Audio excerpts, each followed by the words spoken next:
맞아, 맞아. 그치. 우리가 너무 영화를 많이 봤어.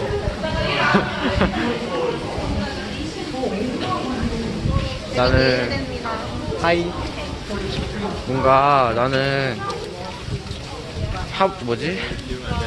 뭐라고 해야 되지? 해리포터가 좀 특이한 줄 알았는데 그냥 여기 대학교 다 이런가 봐. 아니 여기 예일대가 엄청 예쁘다고 소문이 났던데 오늘 비가 와서 그런가 잘 안 보이네. 대박. 야, 나무들이 다 고목이다. 갑자기 많이 와.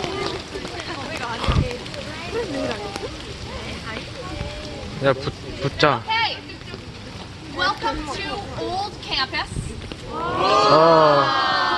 This is the oldest part of Yale's campus. So when Yale was first built, it started here and it grew from there. I'm going to tell you a little bit about the history of our school now. So Yale was first founded way back in 1701, which is over 300 years ago. And when Yale was first founded, it was actually not called Yale University, and it wasn't located here in New Haven. When Yale was first founded, it was called the Collegiate School, and it was a school for just men. It was located in Killingworth, Connecticut, and it was really small. So it was actually just 6 students, 1, 2, 3, 4, 5, 6, and 1 professor. And he talked to them in a tiny little room. They learned from him, and then a couple months later, the professor died. But the students felt like his teachings were so powerful that they wanted to continue growing the school even after he died. So they moved the school to Saybrook, Connecticut, and it continued to grow there. It had 8 students, and then 10, and then 20, and 50, and just continued to grow until eventually it caught the interest of a New Haven merchant.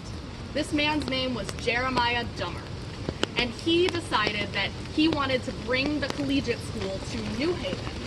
So he convinced the city to donate some money and some land to the school, and the collegiate school moved here, and this became its permanent home. In 1718, a man named Elihu Yale, who was a friend of Jeremiah's, heard about the collegiate school and liked it so much that he decided to give it a giant big donation. He gave them 562 pounds, British money, 417 books, and 1 portrait of King George I, a hand oil-painted portrait that still hangs on our university campus today. And through that generous gift, the university was so thankful that they renamed the collegiate school Yale University after Mr. Elihu Yale. Now, the tour guide joke goes that I, as a student, am very happy that Elihu Yale kind of outbid Jeremiah Dummer for naming rights of our school, right? Because then I would be standing here at Dummer University as a tour guide, and instead I'm at Yale as a Yale tour guide. So the campus has only grown since then, right? That was 1718. We're now in 2019, 300 years later. And this is the oldest part, but we're going to see a lot of different parts of Yale's campus today. In fact, when the school started, it was actually just 2 long rows of brick buildings, like those 2 that you see there. And that was where the students ate, slept, took classes, kind of their dormitories and their classrooms were all in one. Today, this is home to all of our first-year students. So all of our 17 and 18-year-old students who are just starting out here at Yale as first years, they live in these dormitories around you. So all of the windows you see are student dormitories. They have this entire quad to themselves, this grassy area to hang out with friends, walk down these crisscrossing paths and bump into each other, start conversations, and this is really where the communities at Yale start forming. I want to talk a little bit about academics at Yale because Yale is very unique. We are a liberal arts institution, and so what that means is a student who is studying here is not just studying one thing. So if you are interested in computer science, you can study that here. But you're also going to be taking classes in art, mathematics, writing, literature, all of these different courses. And that's because Yale believes that you shouldn't just focus on one thing while you're in college. To give you a personal example, I came in thinking that I would be an English major. I love writing and literature, and I thought that that was my passion. And I started taking some classes in this, but because of the way that Yale does liberal arts education, I was also encouraged to take classes in astronomy and film and cognitive science, neuroscience, the brain. And once I started taking those classes, I realized that's where my passions are. That's what I'm really excited about. So through that experience of Yale encouraging me to push myself outside my comfort zone and try something new, I ended up finding the science that I'm so passionate about. And now I do research and study the brain every single day. So that's why we have a liberal arts education. Wow. And what that means is you, as a student here, would have until the end of your sophomore year, 2 full years on this campus, to decide what you want to major in. So those first 2 years, you spend your time taking different classes in things that you've heard about or maybe haven't even discovered yet. And at the end of those 2 years, you say, all right, I'm going to major in computer science, but I'm also going to do art on the side. And you can do both. One of my best friends here is pre-med, so she's studying to be a future doctor, and she's getting all those requirements out of the way while also being an art history student here. So really you can do both. And that's what I think is so exciting about this campus is that you run into people, you meet them on the paths or in the dining halls, and they don't just have one passion, they have many. They might be an engineer, but they also sing in an a cappella group. Or they might be a history major, but they dance. Whatever it is. So I think that that's what's so exciting for me about students here on Yale's campus. All right, any questions so far? Okay, we're gonna move on and talk about someone who's very important to this campus.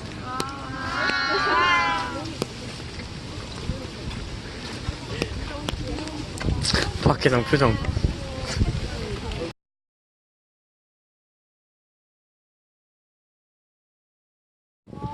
The first one is that he was president of Yale during the American Civil War.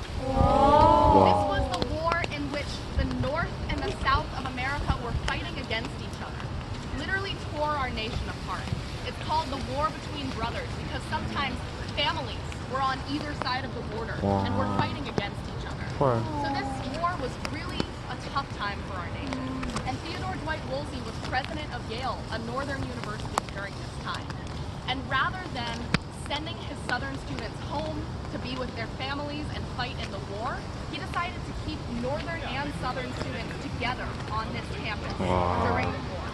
So you can imagine, it was an incredibly difficult time on this campus because there were people whose families were fighting against each other, there were people who were losing loved ones who didn't know what was happening, and who believed different things. And they were all together on this campus. And T.D. Woolsey believed that if you brought people together who thought different than each other, once they had a conversation, they might actually begin to understand one another and learn something from each other. And that's exactly what ended up happening. Today at Yale, we pride ourselves on diversity. And we love bringing in people from different backgrounds, different perspectives, people who challenge us to think about ourselves and our world differently. And that's something that I've really enjoyed here at Yale, is meeting people who have all of these different perspectives and introduce me to things and concepts and experiences that I might not have known about had I not come here. So that's what T.D. Woolsey did. Beyond that, T.D. Woolsey is famous on our campus for this toe that I keep T.D. Woolsey loved to watch Harvard-Yale crew regatta. If you don't know what crew regatta is, it's basically boat racing. And if you don't know what Harvard is, it's a school up in Cambridge that I promise I will never say the name of again on this.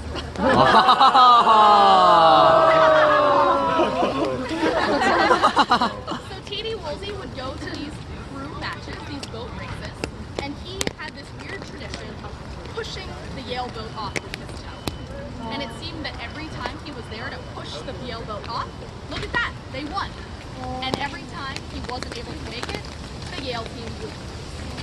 And so, after a while, students started noticing this pattern, and they said, that's it. T.D. Woolsey has a lucky toe. It must be lucky, because we win every time he touches the boat with his toe. And so, years and years later, when the campus built a statue of this man, the students actually asked Yale to make sure that his toe would be prominent and visible on the statue, right out in front, so that students could continue to get the good luck for years and years to come. Yale students are pretty superstitious, so you'll actually see us coming by and rubbing the toe before a big exam that we're nervous about, or a first date where we need a little bit of extra, whatever it is. rubbing the toe for good luck. And there is also a long tradition of visitors rubbing the toe for good luck. What I will say is I was a junior in high school. I came to visit Yale. I rubbed the toe hoping I would get accepted. And I am standing here. The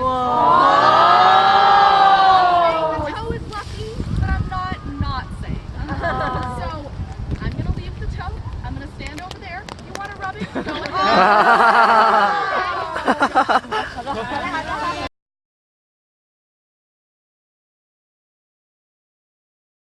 Architect that designed a bunch of buildings on Yale campus. Everything you see that's in kind of this Gothic castle style, that was James Gamble Rogers. So he designed a bunch of our buildings, and at the very end of designing most of Yale's campus, he decided that he wanted to give one last gift to students, and he wanted it to be a giant building. So he 그런 spent 건물 만들고 hours, 싶다고. days, and weeks drawing up these plans for a beautiful cathedral. And at the end, he presented them to Yale, and he said, "Here you are, Yale. Congratulations. This is my cathedral. I call it Sterling Memorial Cathedral." And Yale said, "Thanks." We are a secular university, secular, non-religious. So we can't have a giant religious building at the center of our campus, right? That might make some of us. So instead, they told him, forget about the church, and instead design a library. We have a lot of books, we need somewhere to put them. James Gamble Rogers wasn't too happy about that, I'll be honest with you, but then he decided he could play a trick on Yale. And so he went back to his blueprints, picked up his editing pen, crossed out the word cathedral, he wrote in the word library. That was the only change that he made to the blueprints, and that is Sterling Memorial Library that you have today. It is built exactly like a cathedral on the outside and on the inside. So let's go look at it and I'll tell you a little bit more. 와.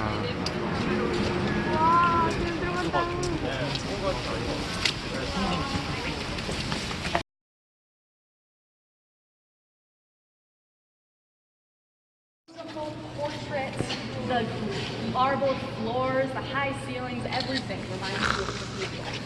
But it's not. It's a library. Sterling is home to Cathedral-이 4 뭐야? million books. If you were to go through those double doors right there, you would see an elevator that would take you up to the 14 different levels of book stacks, where you could go and grab possibly any book that you could imagine, right? 4 million books is a lot of books. 와. So that's a little overwhelming. That's okay. Every Yale student is assigned a personal librarian. This is someone who can help you find any book you could possibly think of. If you said, I want the new Harry Potter book, she can find it. If you said, I want a book that's 500 years old and no one's ever heard of it, she can find it. 오. It's amazing. Wow. So, just a great collection of books here at Yale. There's 24 libraries total. This is the biggest. Some other fun things about 24 개가 있네. Sterling. I mentioned the stained glass. This is all actually 큰데 오길 secular, 잘했네. so not 장대 같으면 religious. 되게 초라했을 It 거야. doesn't show things from the Bible. Instead, it shows important people to American and Yale history and important moments in those histories. The stained glass is here in the nave or the entrance and also extends all the way up those 14 levels of stacks. This is the world's largest collection of non-religious stained glass. It's really cool that we have it here. It's just beautiful. A couple other things to talk about. One is I mentioned one of my friends in an a cappella group, a singing group. They actually do a concert in here once a year. 와. So they all stand up there and everyone sits on the floor like as if they were in pews. And the sound of the singing bouncing off of these ceilings is just beautiful. The second thing is this portrait behind me that you're all taking photos of. This is not Mother Mary. It is Mother Yale. She's what's called our alma mater. And in her two hands, she's holding two objects. One is called the Orb of Light, and the other is called the Book of Truth. And if you know anything about Yale, you might know that our motto is Lux et Veritas in Latin, or light and truth in English. So she's holding the two objects of light and truth. And that's our motto. You'll see it written on shirts and our crest and everything at that. And Yale students like to think that we are always searching for the light and the truth in the world. Does anyone have any questions about this beautiful 모토 building? 자체가 너무 멋있어. 이 세상의 모든 진실과 빛을 찾는다. 어? Awesome. All right, we're gonna head to 다 이런 거 어떻게 했어? 이런 게 한두 개가 아니다. 어떻게 모든 데가 다 이러냐. 대박이다. 아, 책 보고 싶다, 안에서. 10층이 14개라 그랬나? 그러니까 14 북스 그게 있다는 거 아니야? 책 보는 게 14개가 있어서 엘리베이터 타고 올라가야 볼 수 있다는 거 아니야? 몰라, 엘리베이터 있다고 하고 난 다음에 뭐 14층까지 있더라고. 네.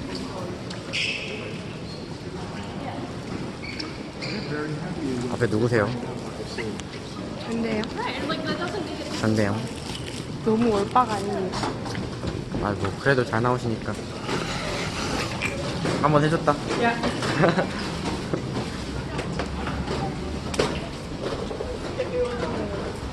안녕하세요. 안녕하세요. 어땠어요? 비와. 약간 되게 아, 아. 비와. 아, 물러 뭐야, 무서워. 밖에상이 더 무서워, 비보다. 야.